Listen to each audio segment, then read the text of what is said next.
Hello guys, আসসালামু আলাইকুম। ভালো আছেন তো সবাই? আশা করি ভালোই আছেন। এই রঙের দুনিয়ায় বেশভূষণ, ঠাট, পোশাক আশাক এর কতই না কদর। মানুষের কি বা কদর আছে? কদর নেই। কবি শেখ সাদীর নাম অনেকে শুনছেন।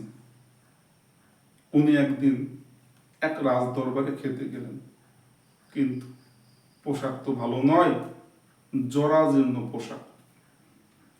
তো সেখানে রাজ দরবারে কয়েকটা পর্যায়ের খানা দানা হচ্ছে, যেখানে ভালো মানুষজন, শিক্ষিত লোকেরা গেছে, তাদের আলাদা জায়গা। কিন্তু কবি শেখ সাদীর পরনে ছিল ঠিকই নর্মাল পোশাক। ওনাকে খুব কম দামি খাবার খাওয়ানোর গরিবদের ওখানেই বসানো হলো। ওখানে দিচ্ছে ডাল ভাত, নর্মাল খাবার। উনি জিজ্ঞেস করলেন একজনকে ডেকে, ভাই ওইখানে ভালো ভালো খাবার দেওয়া হচ্ছে, এখানে কেন এত নিম্নমানের খাবার হচ্ছে? লোকটা বললেন, ভাই ও আর বলবেন না, ওখানে দেখছেন না সব জ্ঞানী গুণী লোক, বড় লোক।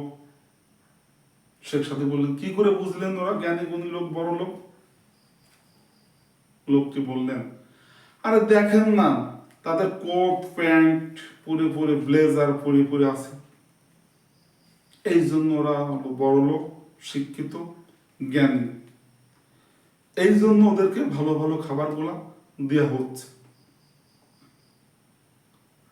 যথারীতি শেখ সাদী ওই দিন খাবারটা খেয়ে চলে আসলেন।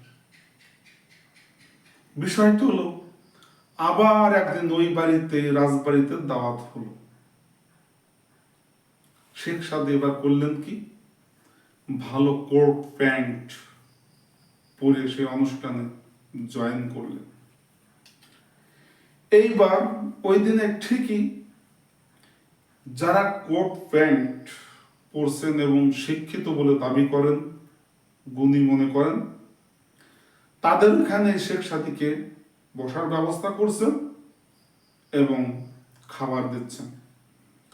খাবার যখন আসছে, ওই দিন যে খাবারগুলা দিছিল, সেই খাবার থেকে ভালো ভালো যে খাবারগুলা দিচ্ছে, সেই খাবারগুলা প্যান্ট, কোটের আর প্যান্টের পকেটে ঢুকাচ্ছেন।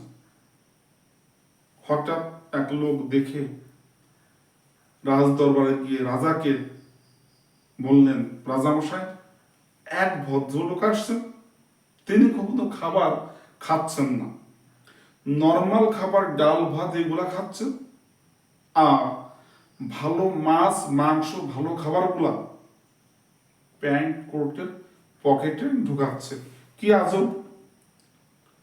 রাজামশাই দূর থেকে উকি দিয়ে দেখলেন যে ঘটনা সত্যি। এইবার রাজামশাই একটি লোককে দিয়ে শেখ সাদীকে ডেকে পাঠালেন। তখন রাজ দরবারে গিয়ে হাজির হলেন। রাজামশাই বললেন, আচ্ছা আপনি আমার অনুষ্ঠানে এসে আমার অনুষ্ঠান নষ্ট করছেন কেন? শেখ সাদী বললেন, কেন রাজামশাই? রাজামশাই বললেন, সবাই খাচ্ছে আর আপনি ভালো ভালো খাবারগুলো কোট প্যান্টে ঢুকাচ্ছেন কেন? শেখ সাদী একটু হাসলেন, হেসে বললেন, রাজামশাই এই খাবার তো আপনি আমাকে দেননি, খাবার দিচ্ছেন আমার প্যান্টকে, কোটকে, পোশাককে। রাজামশাই হেসে বললেন, কেন?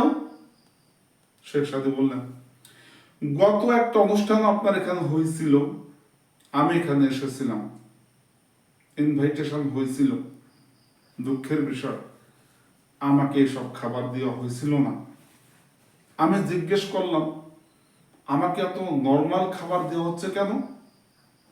তখন বললো, দামি দামি খাবারগুলো ওইখানে যারা গুণী ব্যক্তি প্যান্ট কোট পরে আছে তাদের, আপনি তো গুণী ব্যক্তি নয় এবং আপনার পোশাক আশাক ভালো নয়, এই জন্য আপনাকে এটা দেওয়া হচ্ছে না।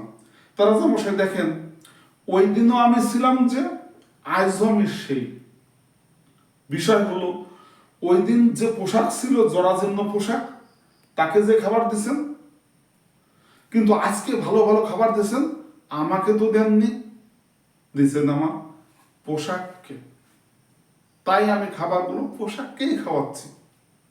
রাজামশাই তো হতভম্ব, জিজ্ঞেস করলেন, কে আপনি? তখন মৃদু কণ্ঠে বললেন, আমি কবি শেখ সাদী। অফ! রাজামশাই বিচলিত হলেন, দুঃখের সাথে চোখ দিয়ে পানি ঝরলেন এবং শেখ সাদীকে জড়িয়ে ধরলেন, ক্ষমা চাইলেন, ভুল স্বীকার করলেন। হ্যালো গাইস, মেসেজ এটাই, আমাদের এই দুনিয়াতে চলছে পোশাকের বাহাদুরি। যার যত গাড়ি বাড়ি পোশাক আছে তার তত দাম আছে, আর যার পোশাক নেই তার দাম নেই। কিন্তু দাম হওয়া উচিত কি কার? গুণের। তা আমরা পোশাকের কদর্য না দিয়ে আমরা গুণেরই দাম দিব, পোশাকের দাম দিব না। Thank you.